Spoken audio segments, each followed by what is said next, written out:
The Lord be with you. And with your spirit. A reading from the Holy Gospel according to Saint Matthew. Glory to you, O Lord.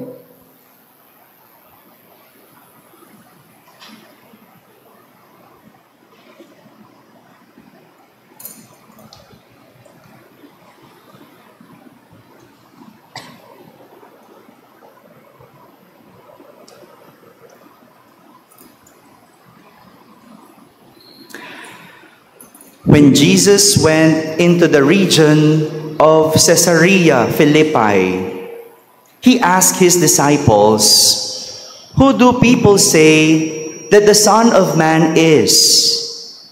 They replied, "Some say John the Baptist, others Elijah, still others Jeremiah or one of the prophets."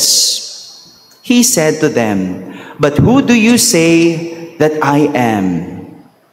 Simon Peter said in reply, "You are the Christ, the Son of the living God."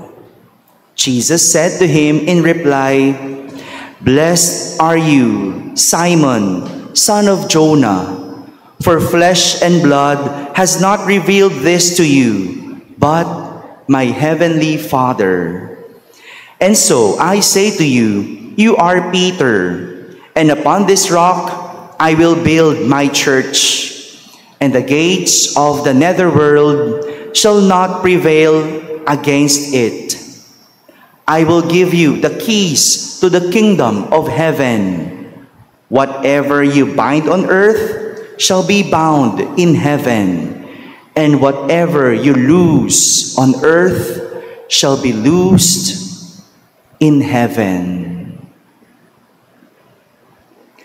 My friends, the Gospel of the Lord. Praise to you, Lord Jesus Christ. Please be seated. Good morning, my dear brothers and sisters. Good morning, Father. Could you kindly greet the person beside you? Good morning. Oh, good morning po. A blessed morning to all of you. Before we started the Mass, I told you to remember Pope Francis, right? And now during my homily, now as I start my homily, I remember Pope Francis as well. Have you heard about what Pope Francis said about the homilies of the priests? Anong sabi ni Pope Francis? How long should be the homily of the priests? 8 minutes, right? Applicable ba dito sa Santa Maria Goretti yun? 8 minutes. Oh, I remember Pope Francis said 8 minutes because after 8 minutes, he said, the people fall asleep. Ganun daw eh. Nakakatulog daw yung tao after 8 minutes. So let's make a deal. If my homily is not yet done within 8 minutes, you can sleep. Pag naka 9 minutes na ako, pwede na kayong matulog. Pero kapag wala pang 8 minutes at may pumikit, tatawagin ko kayo. Gigisingin ko po kayo. Is that a deal? I'll take the challenge of Pope Francis as much as I can. We have so much to celebrate today as we celebrate first and foremost the solemnity of Saints Peter and Paul. And at the same time, we celebrate the third day of novena to our patron, Santa Maria Goretti. Saints Peter and Paul and Santa Maria Goretti. If there is one commonality among these three saints, it is that they are all martyrs. Could you say that? Martyrs. They all died for the faith and for Jesus Christ. They all died for the faith.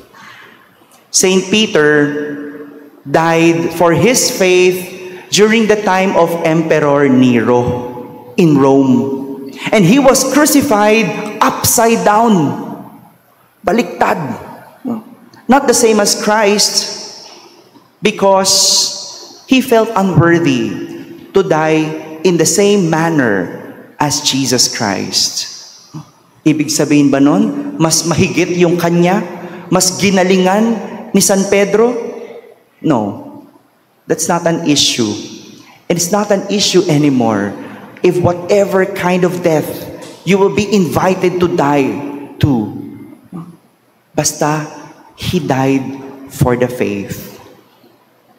Saint Paul, meanwhile, was in prison in Rome, where he wrote several letters or epistles during his captivity. At yun yung naririnig nating mga pagbasa, no? The ones that Saint Paul wrote. There were no actually exact details of his death. But tradition tells us that he was martyred by Emperor Nero as well, through beheading. Kinilitan ng leeg, pinugutan ng ulo. He died for Jesus Christ, for the faith. Santa Maria Goretti, at a very young age, knew what purity was. And she protected her purity until death. We all know the story. We all know the story that she was about to rape by a man named Alessandro Serenelli. She was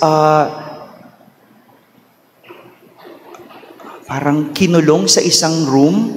She was locked in a room and she was forced to do sexual activity with this man.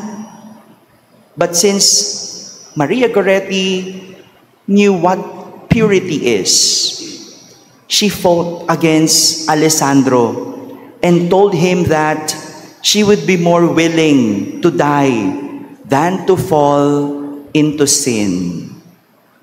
She would be more willing to die than to fall into sin. She was stabbed 14 times in her heart, lungs, and intestines with a knife. She died for purity for Christ. Ang aga-aga, no? Patayan ang pinag-uusapan natin, no? Ang aga-aga naman, Father, patayan talaga, no? May MTRCB siguro ako nito, no? But, these death or their deaths are not just ordinary deaths, nor they are seen by them as punishment. Not that, but an offering. Isang pag-aalay. Karumal-dumal man sa paningin, ang kanilang kamatayan ay may hatid na kabanalan. Dahil ito ay inialay alang-alang sa pagmamahal. All these three saints were just ordinary people before they knew Jesus. Peter was a fisherman. Paul was a Pharisee and participated in the persecution of the first disciples of Jesus. Mamamatay tao nga. Itong si San Pablo. Maria Goretti, on the other hand, was a poor peasant child who worked all she could just to be able to help her family. They were just ordinary people. But all of them are willing to give up their lives for Jesus. Peter gave up his livelihood and followed Jesus. Paul had his conversion upon knowing Jesus and gave up being a Pharisee to become an apostle. While Maria Goretti did not hesitate to give up her life just to be pure for Christ. Ito yung katangian ng isang martir, yung kayang isuko ang lahat sa ngalan ng pag-ibig. And no one could ever understand this language of love, but also a martyr. Because a strong and willed heart could understand a similar heart. Walang makakaunawa sa taong martir, kundi isa ding martir. Because they have a strong and willed heart. Sa panahon ngayon, ang sakit pag tinawag kang martir. Ano po? Ano bang ibig sabihin pag sinabing martir? Hindi ba? Foolishness. Sorry for the word, no? Pag sinabing martir sa panahon ngayon, katangahan. Tama ba?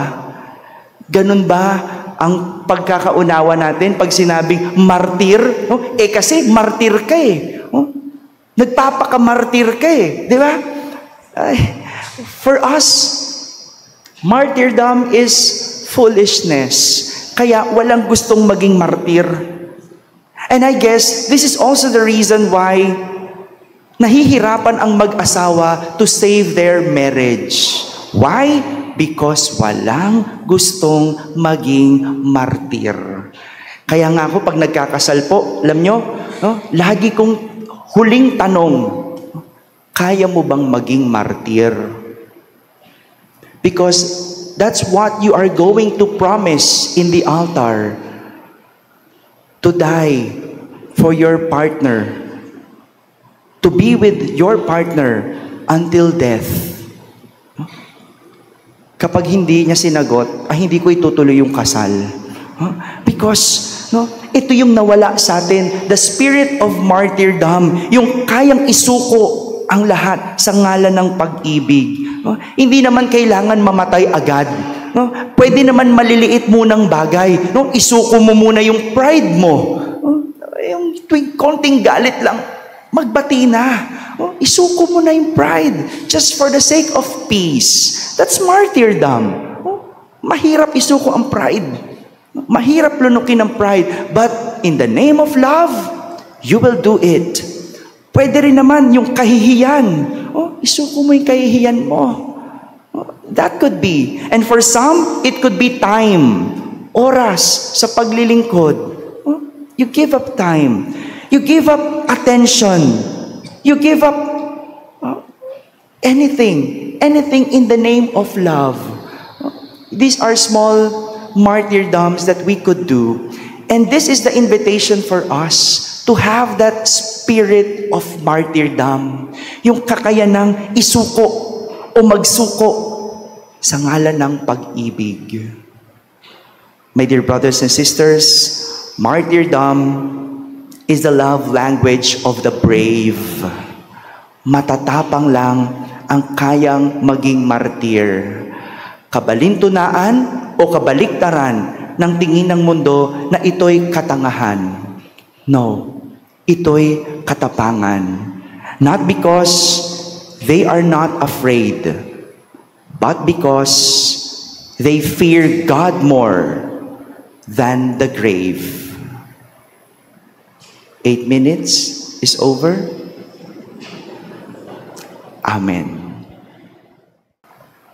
Huwag matakot maging martir. Kung sa iba, ito'y katangahan, sa Diyos, ito'y kabanalan.